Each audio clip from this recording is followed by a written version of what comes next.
Rien qu'arriver à cet endroit active la colère noire des Quinois. En effet, ces images sont les visages actuels de l'avenue Kasavubu, peu avant d'atteindre la célèbre place Victoire.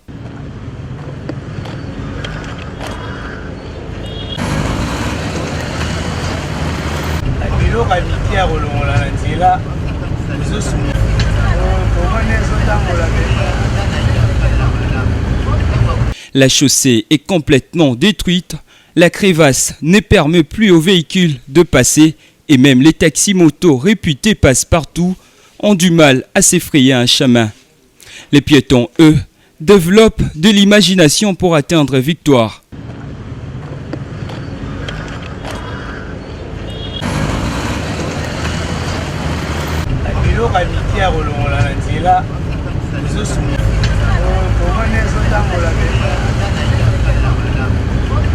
Décidément, Kinshasa n'a plus de route praticable de bout en bout et la population, qui enregistre plusieurs sons de détournement de millions, aiguise la langue pour s'en prendre aux autorités. Le 21e siècle, où beaucoup de pays se développent, avoir un pays comme ça, avec des nids de poules comme ça, c'est la honte. Même Dieu le Père regarde le Congo comme ça, très sale. Il ne va pas descendre dans un pays comme ça. La célèbre place de Victoire que nous avons connue n'est plus la même. Constatez-le vous-même. Partout.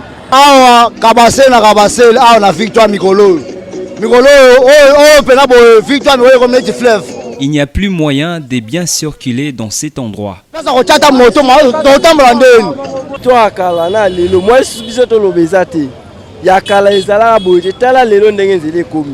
La route est devenue très impraticable. On se demande où se trouvent réellement les autorités de ces pays.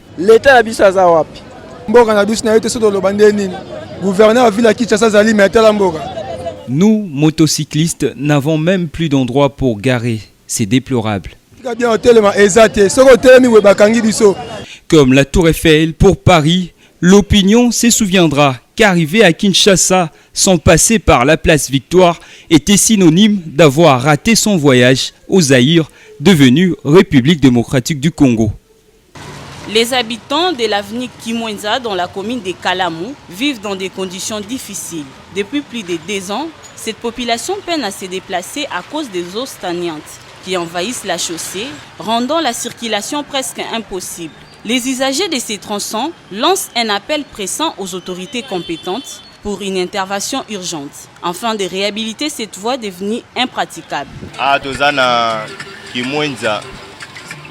Ici, nous sommes à Kimwenza, précisément au terrain des Kapela et Kankar. La route est dans un état de délabrement très avancé. Nous en appelons aux autorités de nous en venir en aide. Kimwenza se détériore et personne n'en parle au niveau des responsables administratifs, alors qu'ils sont penchés sur la direction du marché.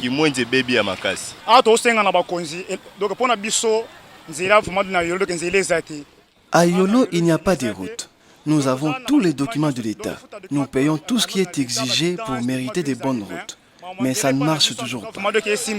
Certains habitants déplorent l'abandon de cette avenue, pourtant essentielle à la mobilité.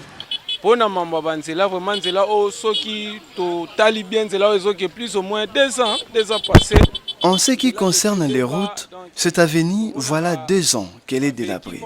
Nous ne voyons pas toujours des acteurs de l'entretien des routes ici pour nous la réhabiliter, ni nous projeter une quelconque réhabilitation. L'avenue Kimwenza traverse les quartiers Kauka, Yolo Nord et Yolo Sud, reliant ainsi plusieurs zones stratégiques de la commune de Kalamu.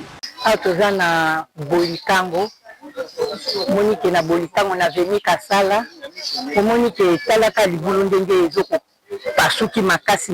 boye donc moyen kaka te pasuki pona mbula boye banda kupeza kokoya kuna na kati biso toza na danger makasi koto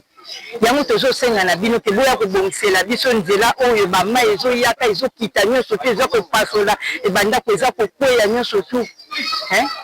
toza vraiment na danger makasi tozo batende ni to kosuka bambule ke yasi matériel tende ni to kosukila nango po ndenge eza ko pasuka ndenge ezo bangisa biso po toza na danger makasi ndenge libule ezo mate eza kokende mbule eza kokata ngo eza ko pasola ngo donc banda ko nyonso te eza kokoya toza na danger makasi ya on a sengi na bino bakonzi boya kotalela biso na Zeni Kasala awa na Zeni Kasala ndenge eza kopasuka kota Bolikamu eza kopasuka makasi zone eza kopasuka tosengi na bino bakonzi boya kotalela biso na makambo oyo toza vraiment moyen te tozo kokolala te mama ezokota na bandako eza kobuka eza kobebisa biloko nyonso tu ya bandako tokosuka ndenge nini awa toza na Zeni Kasala problème na biso ezali likambo ya libulu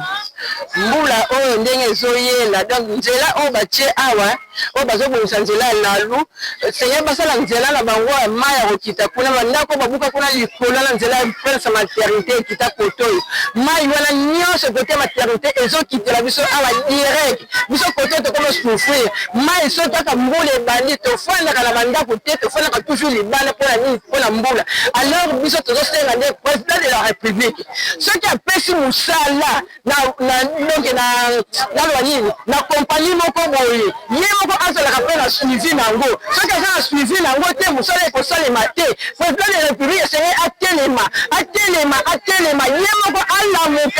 alamuka atalaka compagnie nyonso oyo ya kopesa mosala ya nzela libulu esenge ye moko azalaka mpe na suivi nango mosusu mpe même butu aza président de la république encore mpe kotambolaka azotala ese mosala oyo napesi bato eske ezosalema te ezosalema te po biso koto tosouffrir mpona libulu vraiment pardon mpona kosunga biso tosouffrir mpona libulu na suki wana merci toza na Bolikango quartier Bolikango côté à l'avenue Lalu et kuna tokoti na côté à Bolikango c'est là toza siko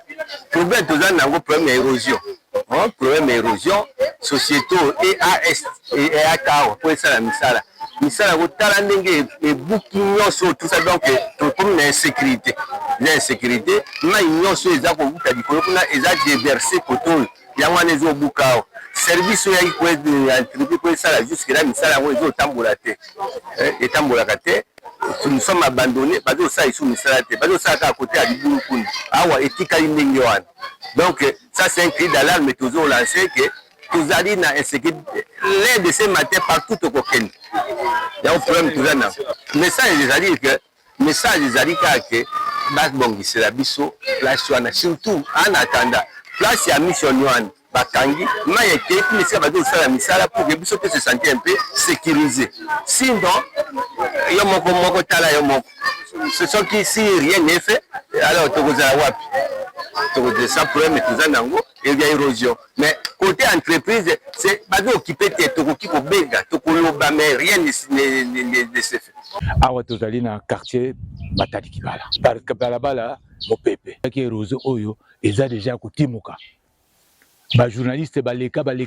ndenge na ndenge mais loko moko salema te mais cette fois-ci toza sûr avec papa Kisekedi awa ekobonga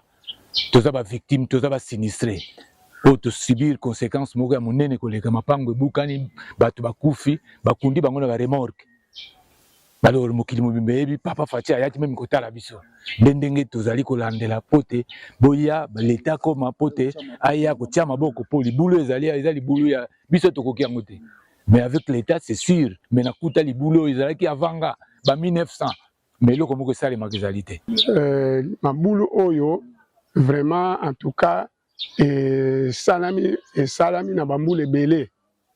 toza na yango ti ezokoti eye koboma bato mais ebanda kala basi elakisaki ke mabulu ezali na quartier alors ba disposition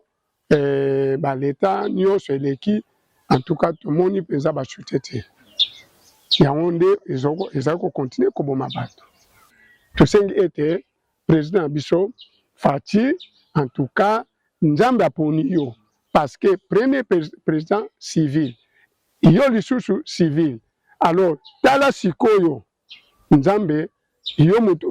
premier président na vote yo pe lisusu na ba vote sikoyo ozokende deuxième mandat papa président tosengi ke osunga misu na yo matoi na yo ezala na peuple oyo bazosouffrir na Matadi Kibala awa quartier Lisanga okomaki okundaki bandeko na biso bakufaki na biso batotikali tala pe biso